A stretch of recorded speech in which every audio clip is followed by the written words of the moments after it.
तर पुण्यातील चासकमान धरणातील पाणी पातळी ही कमालीची खालावलेली आहे। धरणात केवळ अर्धा टीएमसी इतकाच पाणीसाठा शिल्लक राहिला आहे। त्यामुळे धरणाच्या पाण्यावर अवलंबून असलेल्या खेड शिरूर भागातील पिकं ही पाण्याअभावी करपू लागली आहेत। तसंच पिण्याच्या पाण्याचाही प्रश्न गंभीर बनलेला आहे।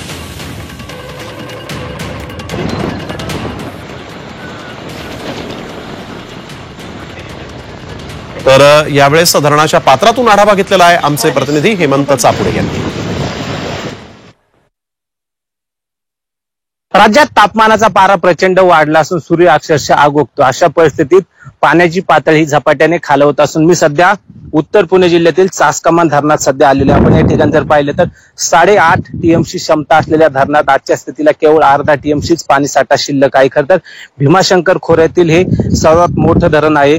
भीमाशंकर परिसरात पडणाऱ्या पावसाचं पाणी या धरणात साठवलं जातं आणि या धरणातनं खाली शिरूर असेल, खेड असेल, अहमदनगर असेल, सोलापूर जिल्ह्यातील अनेक गावं असतील, या गावांना याच धरणातनं पाणी पुरवठा केला जातो। मात्र आजच्या स्थितीला धरणाची पाणी पातळी उन्हाच्या तापमानामुळे खरं तर खालवलेली आहे। अशा परिस्थितीत शेतकऱ्यांची चिंता वाढलेली आहे। त्यामुळे दुष्काळाची गंभीर परिस्थिती सध्या राज्यातील अनेक भागांमध्ये आहे। राज्यात मान्सून कधी दाखल होतो आणि कधी पाऊस बरसतो आणि शेतकरी आपल्या खरीपाच्या पेरण्या कधी सुरू करतो हे पाहणं सुद्धा आता महत्वाचं असणार आहे। हेमंत चापुडे, झी मीडिया, खेड, पुणे।